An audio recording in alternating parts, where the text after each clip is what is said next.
The reason we haven't seen hyperinflation is because we are still considered, when we look at our bonds, which are impacting the interest rate, we are still considered a flight to safety. You know, we when we are comparing the U.S. dollar and the U.S. debt to the rest of the world, which is what everybody does, we are still, you know, we may be in, we may be in the laundry bag, but we're probably the cleanest shirt in the laundry bag. So, you know, we're still somewhat of a flight to safety, and we still see those inflows coming in, keeping our interest rates down. That is one reason. The other reason is because the Federal Reserve has a low interest rate policy and refuses to budge on that regardless of the strength or the lack of strength of the dollar. They have no choice to do that because right now we pay about $355 billion to service our debt in interest. And if interest rates get anywhere near normalized, that's going to turn into $1 trillion very, very quickly. So we are starting to look like Japan for the last 15 years, who has managed to keep the weak dollar in place. Now, as we strengthen the dollar, the monetary easing has to continue. Because, and I don't know if it's going to be a stealth monetary quantitative easing that we don't see, or it's not publicized, but there has to be, because we need to put money, you alluded to this on something else, to put money into circulation. We need more currency in circulation, not because we need more currency, but because we have to service a debt and we don't have the income to provide for that services, all the while we continue to see an ever-expanding government that is going to need funding for that expansion.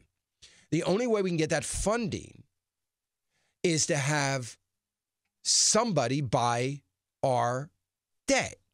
That somebody, to the tune of $4.2 trillion recently, has been the Federal Reserve. And as long as the Federal Reserve continues to buy our debt and put that money into circulation, the money that we are printing, putting it into circulation, that puts more dollars into circulation, and it devalues, be it fractionally, it devalues the dollar and keeps it from getting too strong.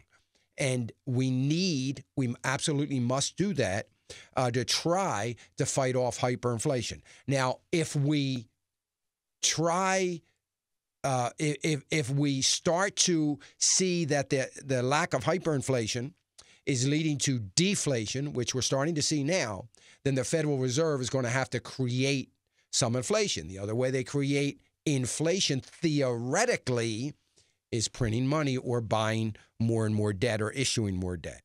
So the act of quantitative easing is the monetizing of debt. So monetizing of debt and printing money go hand in hand.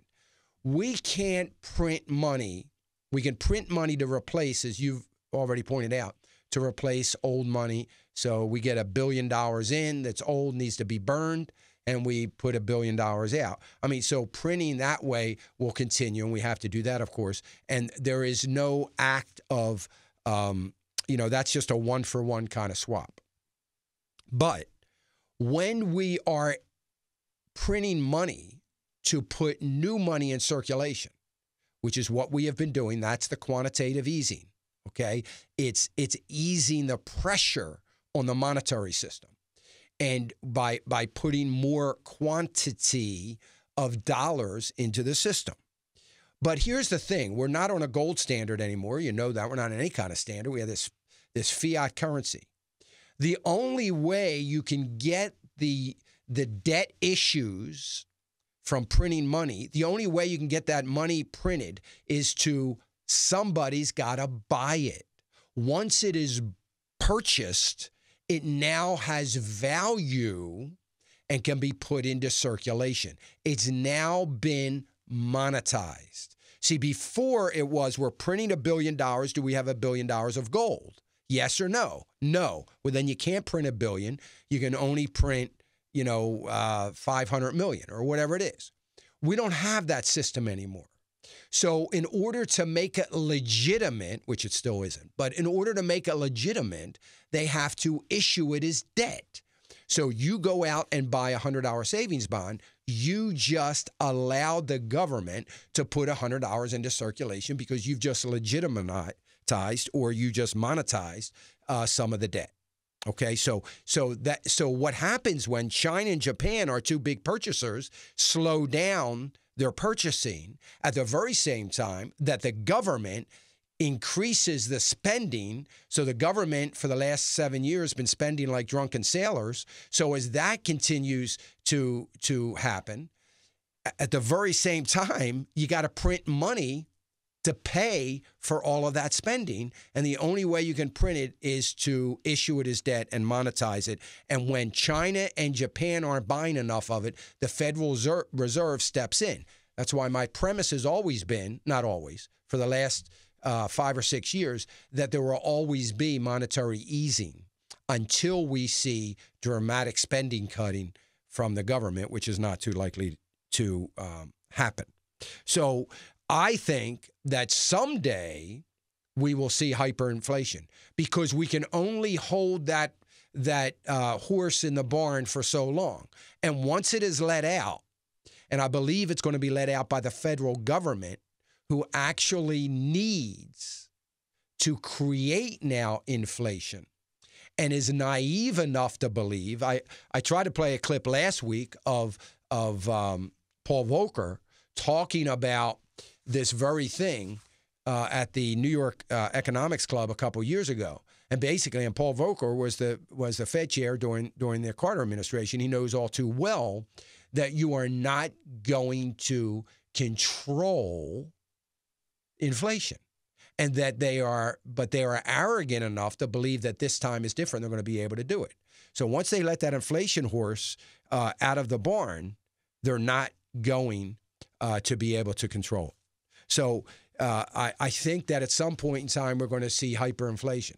The reason the government needs to see inflation is because if it inflates the GDP, so the GDP goes up.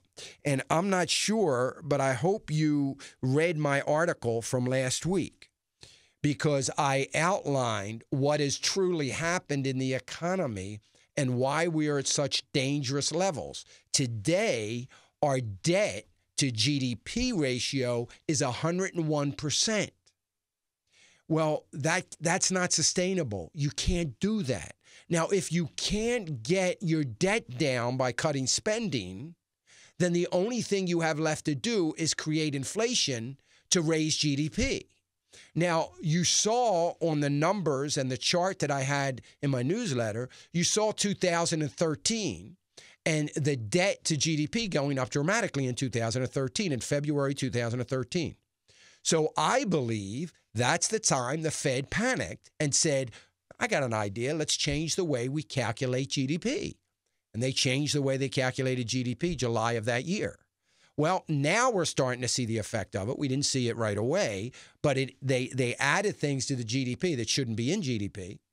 We're the only country that has some of these things in our GDP in order to make it look bigger than it truly is. The other way you make it look bigger is to have inflation and inflate it.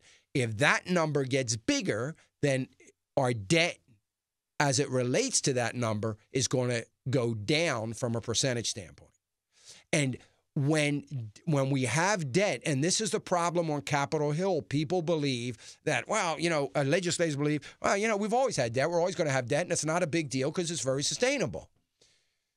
Yeah, as long as the debt ratio is decreasing as it relates to the GDP. That is not happening. And I show in my chart and in my newsletter last week, in that chart, I show that how since 2009, because what I did was I tied it to State of the Union speeches. The first one, it's 2009, and then I put the numbers on there from each State of the Union speech. So each State of the Union speech, you see debt to GDP going up, and you see the labor participation rate going down. You see the unemployment rate going down, but we have more people out of the workforce. And there's 4 factors that I use there. We are on an unsustainable path. Now, I am not saying that as of the last State of the Union speech, at 101% debt to GDP, that is where we are trending and we need to panic. It's not what I'm saying. But the question is it the beginning of the trend? We'll have to wait and see, but it doesn't necessarily make a trend. But I got to believe, just like in 2013, that at the beginning of this year, the Fed has to be somewhat in a panic mode. I don't know if they can change the calculation again on GDP. In other words, I don't know if they can continue to add to that smoke and to those mirrors. I don't know if they're going to be able to do that. But I don't think they can. So they're going to have to say, we got to get some inflation. If nothing else, we got to get to our 2% inflation goal at least, and that may help things out so much. But I can tell you this, it sure doesn't look like real, not the smoke and mirrors, false positive numbers, but real GDP is going to grow.